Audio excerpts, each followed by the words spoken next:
बीते कुछ दिनों से ईरान और इजरायल के बीच तनाव अपने चरम पर है।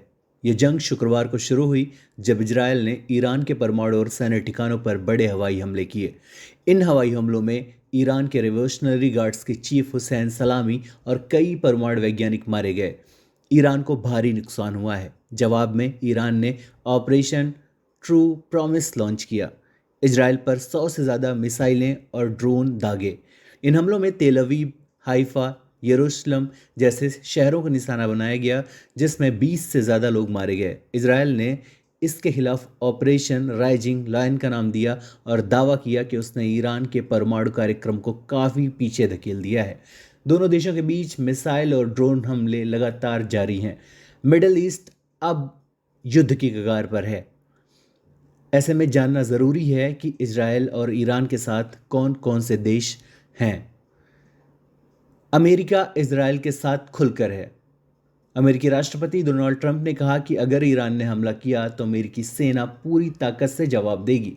अमेरिका ने मिडिल ईस्ट में अपने fighter jets F-16, F-22, F-35 और नौसैनिक बेड़े तैनात कर दिए हैं।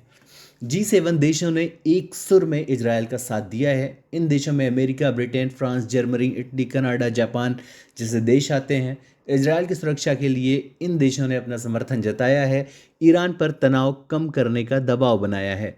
जॉर्डन ने अमेरिकी वायुसेना को अपने एयरबेस तक सौंप दिए हैं और इजरायल के पक्ष में खड़ा हो गया है। दिलचस्प बात यह है कि जॉर्डन एक मुस्लिम देश है। सऊदी अरब और यूएई ट्रंप के साथ हैं। ट्रंप ने सऊदी अरब से शांति समझौते के लिए मदद मांगी है, लेकिन सऊदी और यूएई ने मौखिक तौर पर कुछ नहीं कहा है। ऐसे में जानना है कि ईरान के साथी कौन से हैं। रूस ने इजरायल के हमलों की निंदा की है और मध्यस्थता की पेशकश की है। हालांकि यूक्रेन युद्ध में उलझे होने की वजह से रूस ने व्यवहारिक समर्थन से परहेज किया है। चीन ने इजरायल के हमलों की आलोचना की है, लेकिन वह अपने पारिवारिक व्यापारिक हितों को देखते हुए सैन्य समर्थन देने से भी कतरा रहा है। हिजबुल्लाह और हूती विद्रोही ईरान समर्थित लेबनान का हिस्सा हैं। हिजबुल्लाह और यमन के हूती विद्रोही इजरायल पर हमले कर रहे हैं। हिजबुल्लाह ने इजरायल पर 100 से ज़्यादा रॉकेट दागे।